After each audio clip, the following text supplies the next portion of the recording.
Ram Ram. Soybean पिकामध्ये सगळ्यात भयंकर सध्याच्या काळातला जो रोग आहे तर तो अशा प्रकारे पिवळे पान आपल्या सोयाबीन पिकाचे भरपूर सारे शेतकऱ्यांचे झालेले आहे। मित्रांनो, हा एक व्हायरस आहे, याला येलो मोझॅक व्हायरस असं म्हणतात आणि याला नियंत्रण करण्यासाठी कुठलंही औषध तुम्ही तिथं फवारणीमध्ये वापरू शकत नाही। परंतु मित्रांनो, तुम्ही एक गोष्ट लक्षात घ्या, हा जो काही व्हायरस आहे तर या झाडावर आहे, परंतु आपल्याला ह्या झाडावर पाहायला मिळत नाही। त्याच्या पाठीमागचं कारण म्हणजे मित्रांनो, हा जो काही व्हायरस आहे तर एका झाडावरून दुसऱ्या ठिकाणी प्रसारित करण्यासाठी जे काही पांढरी माशी असते तर ती पांढरी माशी या व्हायरसला एका ठिकाणावरून दुसऱ्या ठिकाणी प्रसारित करते।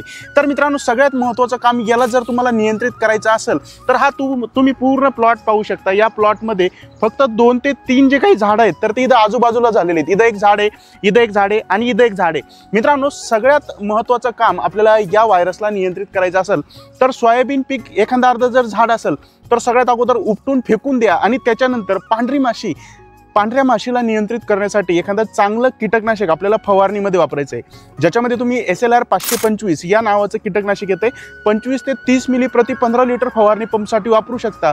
याच्यामध्ये शेतकरी मित्रांनो आपल्याला डायनोफ्युरॉन प्लस पायरीप्रॉक्झिफेन हा घटक पाहायला मिळतोय। हा घटक असलेला कोणत्याही कंपनीचं चांगलं कीटकनाशक आणून आपल्याला आपल्या सोयाबीन पिकावरती फवारणी करायची आहे, जेणेकरून पांढरी माशी नियंत्रित होईल आणि हा जो काही व्हायरसयुक्त जे झाड आहे तर ते सगळ्यात अगोदर शेतातून उपटून बाहेर फेकून द्या। मित्रांनो, हा व्हिडिओ इतर शेतकरी मित्रांना शेअर करा। तोपर्यंत राम राम।